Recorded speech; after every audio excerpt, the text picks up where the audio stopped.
नमस्कार दोस्तों, आज हम मूवी एक्सप्लेन करेंगे पैरासाइट पार्ट 2।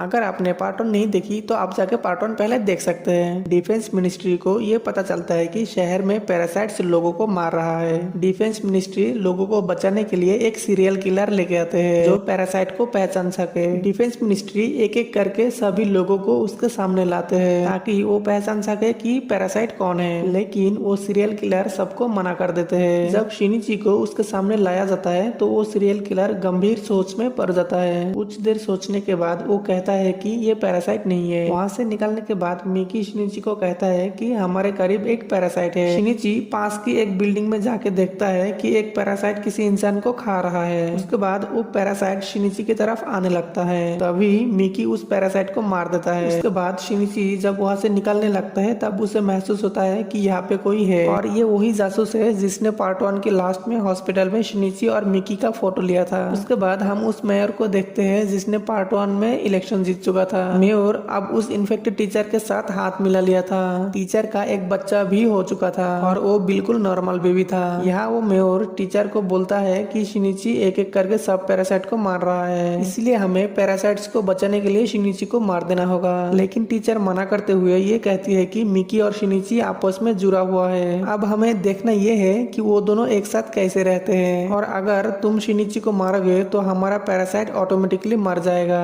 इसीलिए उसी ने शिनिची पर नजर रखने के लिए वो जासूस को भेजा था। एक दिन शिनिची कहीं जा रहा होता है, तब फिर से उसे महसूस होता है कि कोई उसे फॉलो कर रहा है और वो कोई और नहीं बल्कि वो जासूस ही था। उसके बाद शिनिची जासूस को सब बताता है। वो सुनकर जासूस शिनिची को कहता है कि तुम्हें पुलिस को अपने बारे में सब कुछ बता देना चाहिए। जवाब में शिनिची मना करते हुए ये कहता है कि पुलिस में भी बहुत सारे पैरासाइट्स हैं। शिनिची को पता चल जाता है कि उसकी टीचर ने ही उस जासूस को उसके पीछे लगाई थी। उसके बाद शिनिची टीचर के पास जाके जासूस को उसके पीछे ना भेजने के लिए कहता है। जवाब में टीचर कहती है कि तुम पहले पैरासाइट्स को मारना बंद करो। ये सुनकर शिनिची उस जासूस के पास जाता है और कहता है कि उस टीचर भी एक पैरासाइट है, तुम उससे दूर रहा करो क्योंकि वो कभी भी तुम्हें खा सकती है। लेकिन जासूस उसके बात पर जरा सा भी यकीन नहीं करता। अगले दिन हम ये देखते हैं कि वो जासूस मेयर से मिल रहा होता है और शिनिची के बारे में इंक्वायरी करते हैं। वो मेयर के रूम में हिडन वॉइस रिकॉर्डर लगा देता है ताकि मेयर की बातें सुन सके। बदकिस्मती से मेयर को वो वॉइस रिकॉर्डर मिल जाता है और जासूस को मार डालने के लिए ऑर्डर देता है। मेयर एक पैरासाइट जासूस के घर भेज देता है उसे मारने के लिए। घर में जासूस ना होने पर वो पैरासाइट उसकी बेटी को ही मार देता है। अगले सीन में मिकी शिनिची को ये बता रहा होता है कि तुम पर 5 पैरासाइट हमला करने के लिए आ रहा है। उसके बाद ही शिनिची के तरफ वो 5 पैरासाइट वाला आदमी भाग के आ रहा होता है। मिकी और शिनिची मिलकर उस पैरासाइट से खूब लड़ते हैं और आखिरकार उसका सर धड़ से अलग कर देता है। लेकिन अभी तो सिर्फ एक ही पैरासाइट मर चुका था, बाकी 4 पैरासाइट्स अभी भी जिंदा थी। वो 4 पैरासाइट्स उसके हाथ में आके उसे कंट्रोल करने लगते हैं। दूसरी तरफ टीचर मेयर को ये कहती है कि मैंने तुम्हें उस जासूस को मारने के लिए मना किया था, फिर क्यों तुम उसे मारने के लिए पैरासाइट भेज दी। उसकी बातें सुनकर मेयर को ये लगता है कि टीचर माँ बनने के बाद इंसानों की फिक्र करने लगी, उसकी इमोशंस वापस आने लगी, जिससे वो बहुत नाराज हो जाते हैं। उसके बाद वो मेयर टीचर को खत्म करने के लिए 3 पैरासाइट्स भेजता है, लेकिन टीचर को ये बात पता चलती है क्योंकि वो भी एक पैरासाइट थी और पैरासाइट्स को पार्किंग लॉट में ले जाकर सबको जान से मार देती है। उसके बाद टीचर घर जाकर देखती है कि उसका बेबी वहाँ पर नहीं है। टीचर को उस जासूस का एक नोट मिलता है जिसमें लिखा था कि तुम्हारा बेबी मेरे पास है, अगर तुम्हें तुम्हारा बेबी चाहिए तो ब्रिज पर आके मुझसे मिलो। असल में वो जासूस अपनी मरी हुई बेटी की बदला लेने के लिए इस टीचर की बेबी को मारना चाहता था। टीचर जासूस से मिलने के लिए शिनिची को भी साथ में ले जाता है। शिनिची जासूस को कहता है कि तुम इसे मत मारो क्योंकि ये एक नॉर्मल बेबी है। दूसरी तरफ पुलिस फोर्स मेयर का बिल्डिंग तक पहुंच जाता है। पुलिस को यह पता चलता है कि मेयर अपनी बिल्डिंग में बहुत सारे पैरासाइट्स छुपा कर रखा है। अब पुलिस बिल्डिंग की लोगों को एक एक करके निकलने लगते हैं और जो पैरासाइट्स होता है वो लोग उसे गोलियों से मार देता है। वो सीरियल किलर भी वही था। उसके बाद मेयर एक स्पीच में इंसानों को ही मॉन्स्टर बताते हैं और कहते हैं कि इंसान पैरासाइट्स को बिना वजह ही मार रहा है। ये सुनकर वहाँ की पुलिस मेयर को शूट करके मार देता है। तभी वो सीरियल किलर बोलता है कि ये नॉर्मल इंसान ही था, इसे नहीं मारना चाहिए था, ये तो बस पैरासाइट्स का साथ दे रहा था। उसके बाद पुलिस पीछे मुड़ के देखता है कि वहाँ एक पैरासाइट है जिसके अंदर 5 पैरासाइट्स होते हैं और ये सब पैरासाइट का हेड है। पुलिस उस पर लगातार शूट करने लगता है लेकिन उसे कुछ नहीं होता।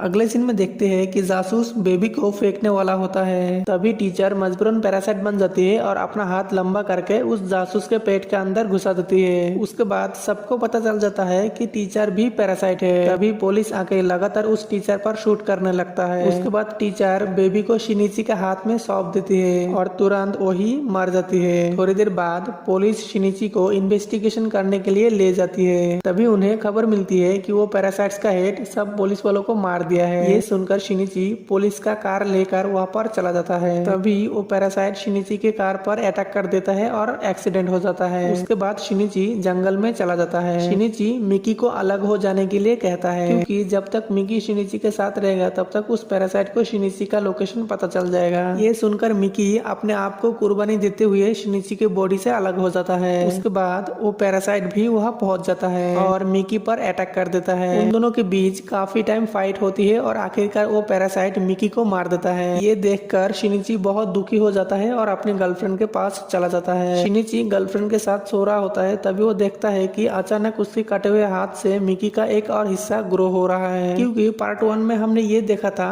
कि मिकी शिनिची के बॉडी में जाके उसका बॉडी ठीक किया था। उस दौरान मिकी का सेल शिनिची के बॉडी के अंदर रह गया था, इसीलिए अब ये ग्रो हो रहा है। अब शिनिची जान चुका था कि पैरासाइट उसके बॉडी के अंदर है, इसलिए वो पैरासाइट कभी भी यहाँ आ सकता है। इसीलिए उसके गर्लफ्रेंड को उस पैरासाइट के हाथ से बचाने के लिए वो वहाँ से चला जाता है। शिनिची बाहर जाते ही वो पैरासाइट उसे पकड़ लेता है। वो दोनों एक फैक्ट्री में जाके फाइट करने लगता है। उस दौरान शिनिची उस पैरासाइट के बॉडी में एक केमिकल रॉड घुसा देता है, लेकिन इससे उस पैरासाइट को कुछ नहीं होता। वो पैरासाइट शिनिची को कहता है कि मैं तुम्हें मारकर बाकी सब इंसानों को मार दूंगा। जब वो पैरासाइट उस पर अटैक करने जाता है तब फौरन शिनिची का हाथ में मिकी दोबारा ग्रो हो जाता है और उस पैरासाइट पर ही उल्टा अटैक करने लगता है। उसके बाद वो पैरासाइट तड़पने लगता है। तभी मिकी शिनिची को बताता है कि तुमने उस केमिकल रॉड से उसे मारने की वजह से कोई भी पैरासाइट उसके बॉडी में नहीं रहना चाहते हैं। अब एक एक करके सब पैरासाइट बॉडी से निकल जाते हैं और लास्ट में सिर्फ स्केलेटन रह जाता है। शिनिची वो स्केलेटन आग में फेंक देता है और वो खत्म हो जाता है। अगले सीन कुछ दिनों बाद की दिखाया जाता है। मिकी शिनिची को कह रहा होता है कि मुझे अब साथ नहीं रहना चाहिए, हमें अलग होना चाहिए क्योंकि अब इस दुनिया में कोई भी पैरासाइट नहीं रहा। लेकिन शिनिची